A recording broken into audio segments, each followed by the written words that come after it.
What a beautiful scene.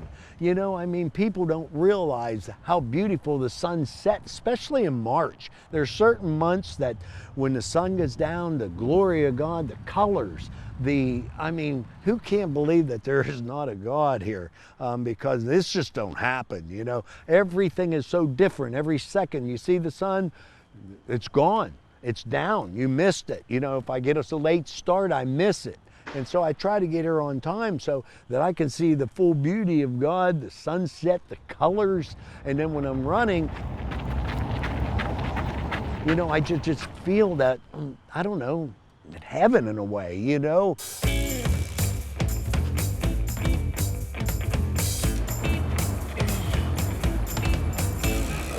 Good to see you. Well, they call me Sonny K. Hey man, right. There's no place like Memorial Park.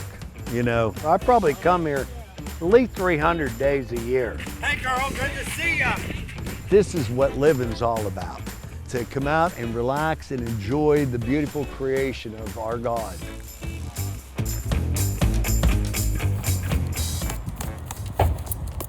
Protection.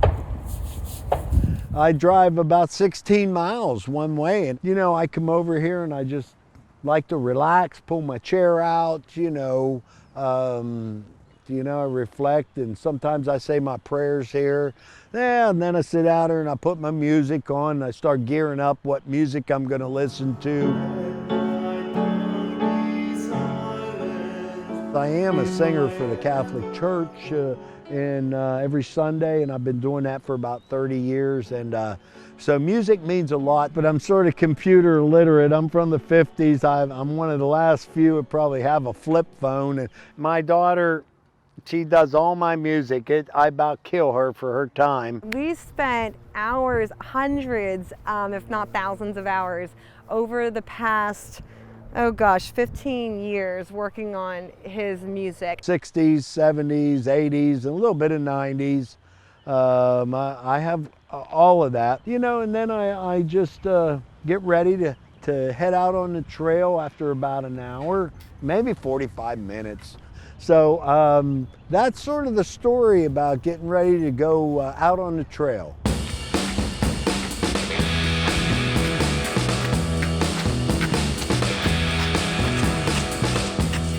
Most people stare at me, even in my horoscope says that I stand out in a crowd.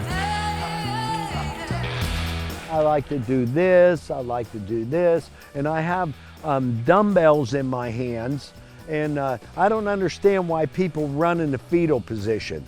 You know, everybody's in the fetal position like this when you were in your mother, you know, but now, I believe, why would you do this when you can get more out of it when you do stuff like this? You know, as you're running, it's called running aerobics. Running with my dad through Memorial Park is like running with a celebrity.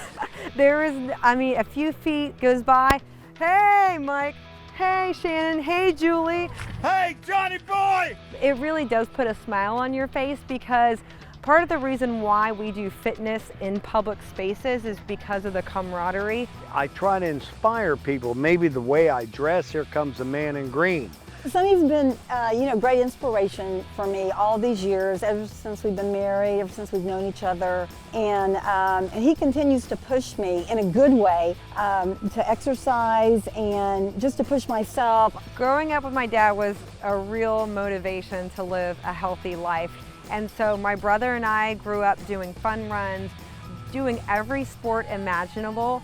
And I think that really helped mold us into like well-rounded human beings. I've been a weightlifter since I was 15 years old. I did that for probably 15 years before I started taking up running. I met a guy at the YMCA, and he said, "Did you ever think about running?" I said, "No, I hate it. I don't like it. I tried it. It's not part of my life." I don't know, I just started doing it. Even though I didn't like it, I started doing it. And it took hold, and it really took hold. I've had 2 broken ankles. I've had a busted knee. It needs replaced now, but I'm I'm going to do it. And I've had a shoulder replacement, and I've been through some hell and back, but I kept on running.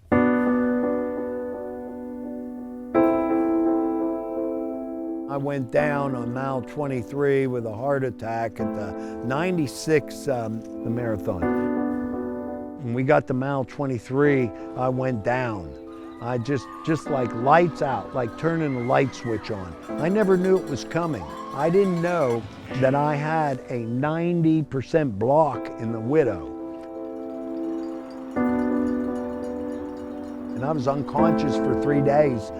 No heartbeat or pulse rate for 4 minutes, almost 4 minutes. A buddy of mine ran by me and he said, "Sonny, I didn't know that was you there." He said, "But your face was as blue as the sky."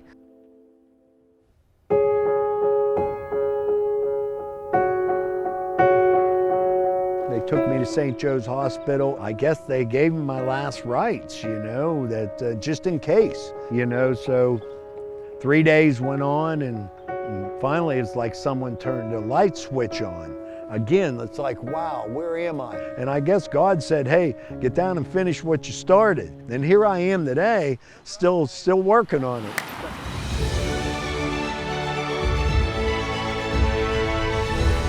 He always continues to be a source of inspiration for me. One day a woman stopped us at the end of a run and she wanted to pray with us because she loved my dad so much. She always loved seeing him, and she said, "Can I pray with you?" And we stood there and prayed together. And so I really get to meet like a wide variety of people on the trail because of him. You try to live right and be a good person and enjoy life, get every breath you can, you know, and live it to its fullest, because a lot of people miss this. They're in a cubicle, they're in a concrete jungle, but I have the life. I think God knows what I want, and I've had this all my life, lived in the mountains all my life, and had this good kind of life, and I know I'm gonna die this way, you know, so I hope when that day comes, I'm looking out at trees for the last time, you know, or the last sunset. So that's what makes me just keep coming here.